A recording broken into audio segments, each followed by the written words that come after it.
asalaamaaleykum wa rahmatullah ñuy suivre seen chaîne sama xalaat ñu ngi leen di nuyu di leen ziar baax a baax di leen fàttali yéen a ngi seen programme huile essentielle de la semaine. Ginnaaw bañ leen nuyoo ziar leen nag di nuyu itam professeur Ousmane Ndiaye borom Boga Bio nekk tradipraticien comme ni ngeen ko xamee nekk fële ci diwaanu Kër Massar ñi am nag dañ koo soxla pour seeti ko wala pour faju wala yu demee noonu numéro moom lañ def ci écran bi vidéo yëpp def nañ ko ci écran bi pour ko soxla wala.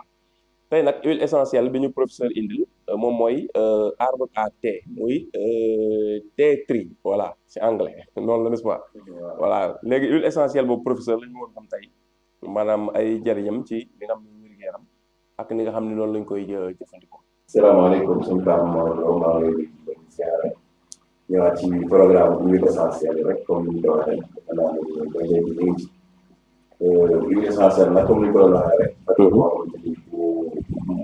moderne la. léegi maanaam ci faj yi am na ñoo xam ne loolu la ñuy fajee léegi. parce que faj yi waxoon nañ leen dafa am ñoo xam ne ci garab bi la ñuy fajee. garab bi mooy la phytothérapie. maanaam mooy suñu genre yi nga xamante ne xas yeeg reen yeeg yooyu la ñuy fajee. mais am ci ñoo xamante ni tey ci garab bi. dañuy jël huile essentielle yi. mooy surtout yi nga xamante day am parfum sax. ñuy wax aromathérapie. donc ñoom ñu ci bëri ñooy fajee huile essentielle yi. xamante ni garab bi rek dañuy def sous forme de huile essentielle. concentré ko di ko ci faj. donc loolu aussi faj bu bees day daal faj day bëri. mais huile essentielle tey bi. muy arbre à thé bi. donc bëri na lu mën a faj surtout lu wàllu ay bouton.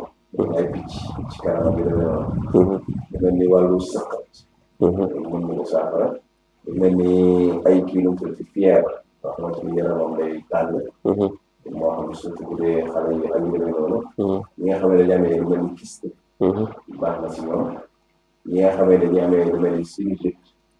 nga xamante ni mooy yaaf. ñoom it baax na si ñoom.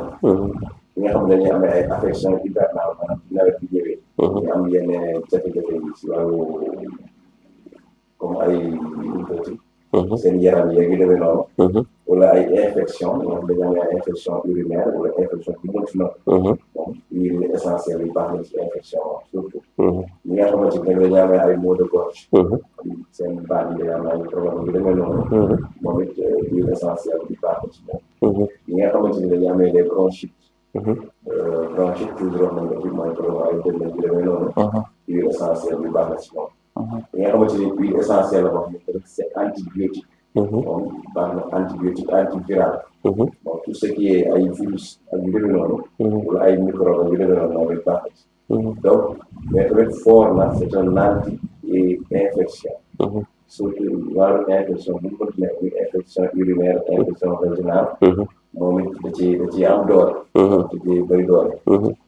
cicatrisant la aussi. maanaam li nga xamante ni dañuy am ay picc ay góom ay dagg-dagg. mën na koo wéral ci bu gaaw a gaaw. donc dafay développé parce que antibactérien la quoi. donc day défendre aussi nit ki contre l'organisme. c'est système immunitaire. donc da koy renforcer baax na ci lu bëri bëri. ñi nga xamante ni dañuy amee problème mu sofe. wax am na seen gémmiñ gi day sofe lu bëri. moom it baax na ci. ñi nga xam ne dañu am problème ay wey wey yu yooyu genre yooyu moom ndox si la. moom huile essentielle bi baax na ci. donc yooyu lu ci bëri moom mooy ñi nga xamante ne mën na ci daal daal huile essentielle te boo koy utiliser yàlla mën na ko saafara. bien sûr d'accord.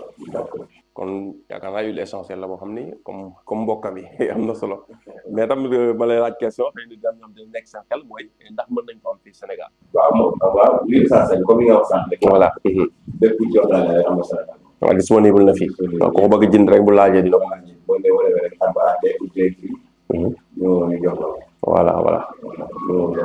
d'accord léegi kon professeur kon xam naa ñu bàyyi la nga tàggatoo ba jox rendez-vous ñuy suivre vidéo bi di ñëw incha allah.